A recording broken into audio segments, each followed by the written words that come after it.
What's going on, all my people? Sorry about that, you guys. I couldn't help myself. But I had to make sure you're awake. So, anyways, you guys, like every other story, we're taking this one all the way back to the beginning. In the beginning, you had Poseidon, which was a little baby, and his mother was holding him in her loving embrace and warm arms directly after he was born. And his father, Kronos, walks into the room, snatches him out of his mother's arms, and freaking eats him. Right. Ready to car. Here we go.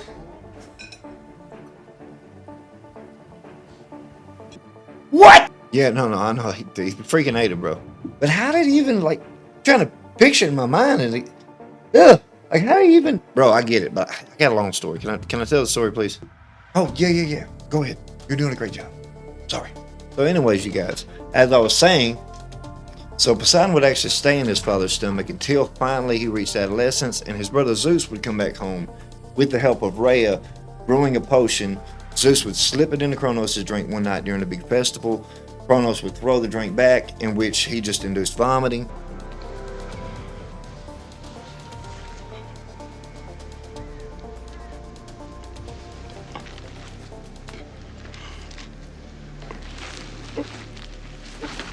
And then would actually throw up all of his children, which would include Poseidon. So I actually went over this in my last video, so I'm not going to go too far into details, but basically there was a war between the gods and the Titans. The gods end up getting the upper hand and winning. The Titans get locked away forever. So upon winning this war, they now have to divvy up responsibility and figure out who's going to rule what and how they're going to divvy up their responsibility. So Zeus, of course, being the, humble guy that he is, he's like, I'll just rule all of Olympus and be over all the other gods and take the skies. Hades, unfortunately for him, draws a short straw, so he ends up getting the underworld where all the dead, icky, nasty souls live, and just dark, just not a good place. It's just sad. And last but not least, the man, the myth, the legend himself, Poseidon, the guy who we're doing this whole story about, he ends up getting complete dictatorship or ownership or lordship, however you want to put it, over all the waters and everything there within, especially the seas. So among being the god of the seas, he was also the god of horses and earthquakes. They called him the Earth Shaker. They had a lot of different nicknames for him, but the problem was him causing floods and causing earthquakes and causing all the different problems would actually overlap and would cause problems for the other gods' domain. So like the other gods being over agriculture, he floods the plains. It causes all kinds of problems with agriculture. So it's like you've got him constantly stepping on other gods' toes doing these things, and it becomes a problem. So the first time this stepping on everybody's toes causing controversy actually comes to a head is when him and Athena actually are going to have a competition to see who gets to take over Cecropia. Cecropia was a very modernized village that had all kinds of leading arts and crafts and diplomacy and democracy, and they're really leading the way in modernity for the time. So the way they're going to go about this is they're going to show their force. So Poseidon starts by springing up a mighty whale. It sprays salt water into the air as high as you can see. It's just really a sight to behold and shows his power and his might. Athena, on the other hand, she takes a little bit more of a subtle, softer approach. She actually digs her hands into the dirt and upgrows this little olive tree. Now this olive tree actually grows into a mighty olive tree. They can use it for food, oil, wood for fire, and shelter. It has all kinds of uses to show prosperity. They end up choosing Athena's gift. Poseidon takes this so well that he ends up flooding everything, causing a big mess, but he does kowtow and bow out, and Athena ends up taking over the city, and they actually end up calling the city Athens, which is to show tribute and solidarity to Athena herself, and that's actually where Athens comes from. So on another eventful evening that so brilliantly illustrates this orchestra of family chaos and calamity, Demeter's looking for her daughter Persephone. She searches the world for 9 days, can't find her anywhere. What had happened is Zeus actually came up with a plan for Hades to drag Persephone to the underworld, marry her, and all this unbeknownst to Demeter, which is the sister of Zeus, Hades, Poseidon, all of them. So she's livid. She's PO'd. She ends up actually starving the world of her power, which causes a famine amongst the world. But while she's searching the world for 9 days looking for her daughter Persephone, Poseidon comes upon her, so she tries to hide from Poseidon by becoming a horse. Now, Poseidon actually becomes a stallion, and I'm not going to say what Poseidon does to Demeter, his sister, but it rhymes with smilingly graping her. That's his thing. He grapes people. He grapes people in the mouth. What the hell is wrong with these people, bro? Dude, I have no idea. I give up even trying to explain it. Now, Poseidon was constantly interfering in other people's domains as far as other gods are concerned. Another event was when he feuded with Helios, Helios being the god of the sun. He feuded with him over the land of Corinth because his waters kept washing into the shores and interrupting trade and different things happening inside of Corinth.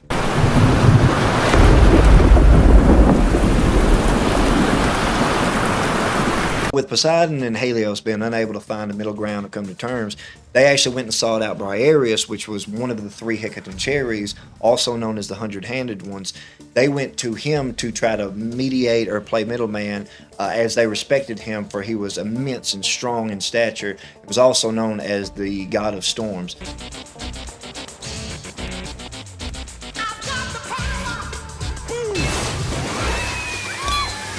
So with the help of Briareus, they end up coming to terms to agree, and Helios would take Acrocorinth, which was like the high ground or the mountainous areas, which was on par with him being the sun god, you know, taking the higher land.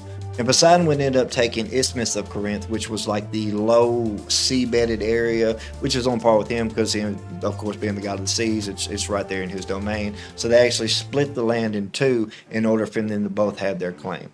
Now, in Poseidon's typical I can't get along with anyone else fashion, he ends up feuding with Hera, which is the god of wife and children and family and also the queen of the gods. He ends up feuding with her over her land. Gator don't play no shit. You feel me? Gator never been about that. Never been about playing no shit. He ends up actually feuding with Hera over the land of Argos. Now, as opposed to where with Athena and Athens, there was the people were the judges. This would be a tribune of 3 judges, or the 3 river gods, and they would be the ultimate judges of this dispute.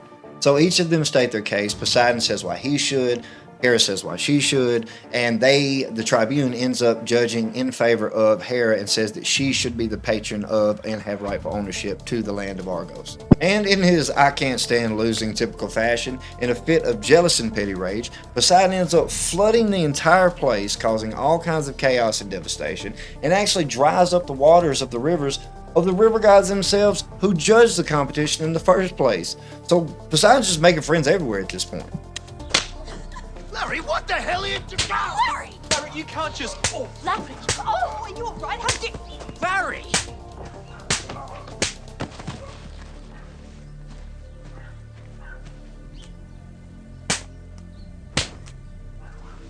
Poseidon was a constant and frequent problem, not only for the people of the earth, but for the gods themselves, and the domains and providences that they ruled over. He would even constantly challenge Zeus on the regular. He saw them as brothers and equals, and he didn't think he really needed to respect Zeus's authority. And this would actually come to a head one night when he would go as far as trying to tie Zeus up and bind him.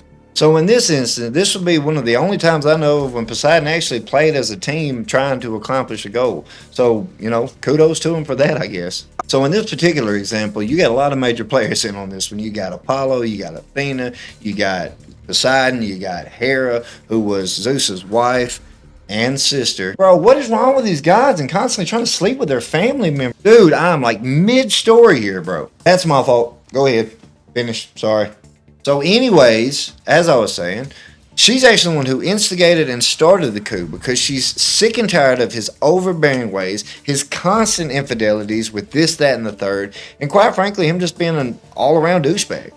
Now, Hera would actually go about drugging Zeus in order to put him into a deep slumber while all of them tied him up using 100 knots that he couldn't get freed from, and it would take him so long to undo every one of those knots that by the time he did, they would already have carried out their plan. Thetis saw this and called upon the Hecatoncheires, the 100-handed one, to come and help Zeus to free him. So having been freed, Zeus would then go about trying to punish the gods, and the way that he would do so is with Poseidon and Apollo. He would actually make them lower themselves and serve under King Laomedon of Troy, having built their strong walls and reinforce it so that no mortal would be able to break down their walls.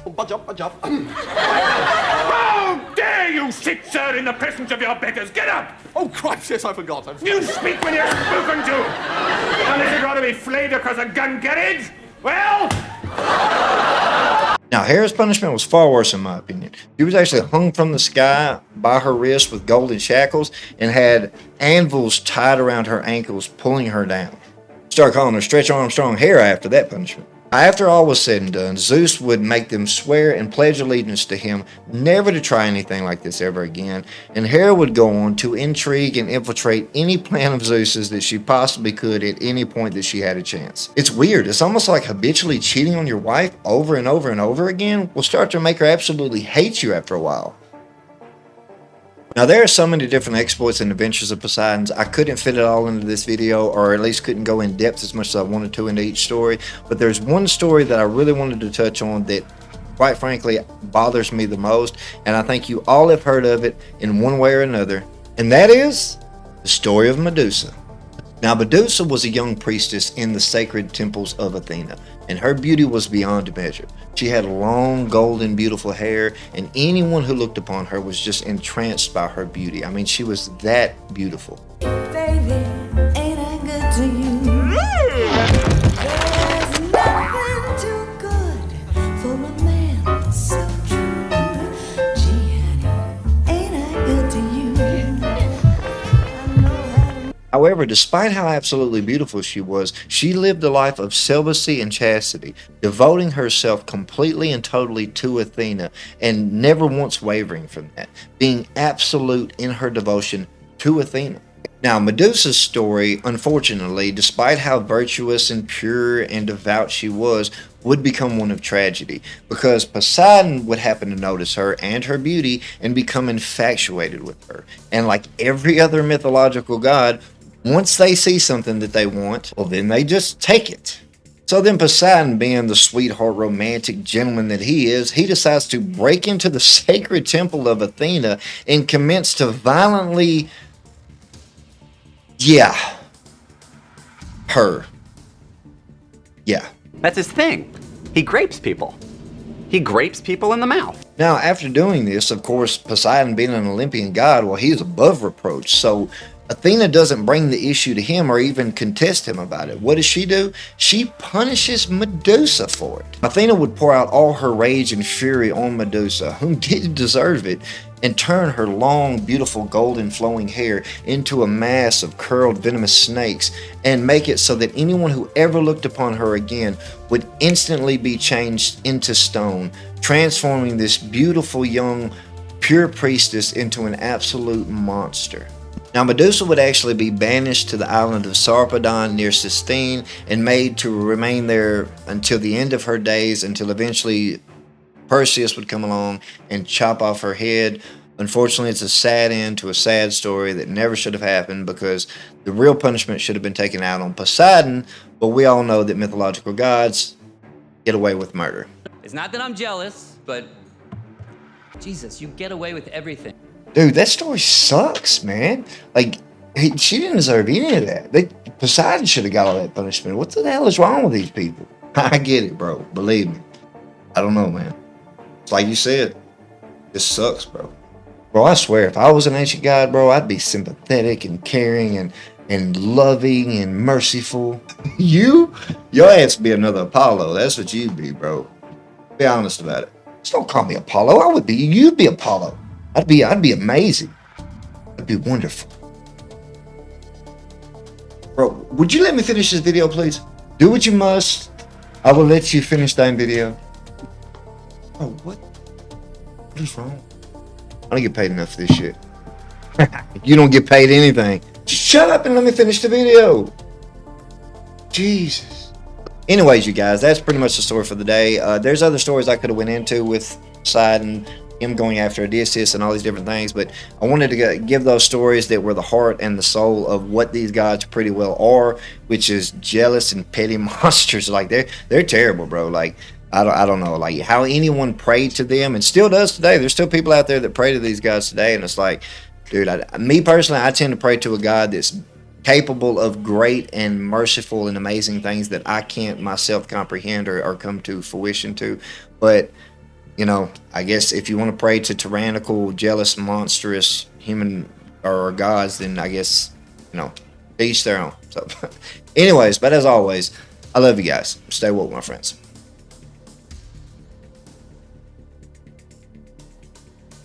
Now, the first time this whole going around stepping on everybody's toes controversy. Now, here on so on another eventful evening that so brilliantly illustrates the circus. So on another eventful evening that so brilliantly illustrates this orchestra of. Okay, yeah. So on another eventful evening that so brilliantly illustrates this orchestra of family So on another eventful evening that so brilliantly illustrates this family. So on another eventful evening that so brilliantly illustrates this orchestra of. You gotta be fucking kidding.